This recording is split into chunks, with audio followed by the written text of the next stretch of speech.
എറണാകുളം പാതാളത്ത് ഫാക്ടറിയിൽ തീപിടുത്തം. ജ്യോതിസ് കെമിക്കൽസ് എന്ന ഫിനോയിൻ നിർമ്മാണ ഫാക്ടറിയിലാണ് തീപിടുത്തമുണ്ടായത്. തീ അണച്ചെങ്കിലും പുക ഇപ്പോഴും ഉയരുകയാണ്. എറണാകുളത്ത് നിന്നും ഹാൻസ് ജോൺ ചേരുന്നു. ഹാൻസ്, ഈ തീപിടുത്തത്തിന്റെ കാരണം വ്യക്തമായിട്ടുണ്ടോ? തീ പൂർണ്ണമായും അണച്ചിട്ടുണ്ടോ ഇപ്പോൾ?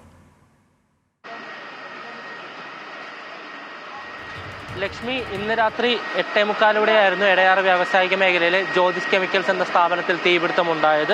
നിലവിൽ തീ നിയന്ത്രണ വിധേയമായിട്ടുണ്ടെങ്കിലും ഇത് പ്രധാനമായും തീ പിടിച്ചത് കാർഡ്ബോർഡുകൾ കൂട്ടിക്കിടക്കുന്ന ഒരു മേഖലയിലാണ്. നമുക്ക് ദൃശ്യങ്ങളിൽ നിന്ന് തന്നെ വ്യക്തമാക്കാം.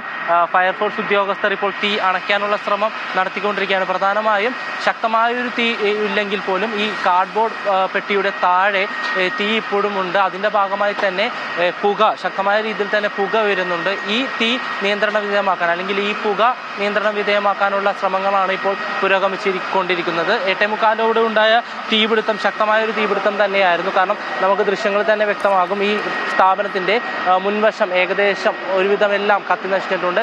ഷീറ്റുകളെല്ലാം തന്നെ കത്തി നശിച്ചിട്ടുണ്ട്. ഇപ്പോൾ നിലവിൽ എറണാകുളം ജില്ലയുടെ ആലുവ, പറവൂർ, തൃക്കാക്കര, ഏലൂർ, ഗാന്ധിനഗർ എന്നീ 5 മേഖലകളിലെ ഫയർഫോഴ്സ് ഉദ്യോഗസ്ഥരും ഫയർ എഞ്ചിനുകളും എത്തിയാണ് തീയണയ്ക്കാനുള്ള പരിശ്രമം നടത്തിക്കൊണ്ടിരിക്കുന്നത്.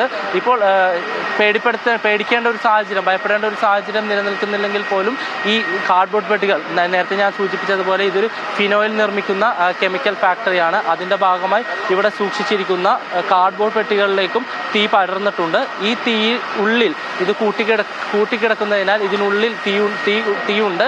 അതിൻ്റെ ഭാഗമായാണ് ഇപ്പോൾ ശക്തമായ രീതിയിൽ പുക ഉയരുന്നത്. അത് നിയന്ത്രണ വിധേയമാക്കാനാണ് ഇപ്പോൾ ഫയർഫോഴ്സ് ഉദ്യോഗസ്ഥർ ശ്രമിച്ചുകൊണ്ടിരിക്കുന്നത്. എന്തായാലും അല്പസമയത്തിനുള്ളിൽ തന്നെ ഇതും പൂർണ്ണമായി നീക്കം ചെയ്യാൻ കഴിയുമെന്നാണ് ഫയർഫോഴ്സ് ഉദ്യോഗസ്ഥർ നമുക്ക് നൽകുന്ന വിവരം. തീപിടുത്തം എങ്ങനെയാണ് എന്നുള്ളതിന് വ്യക്തതയില്ല.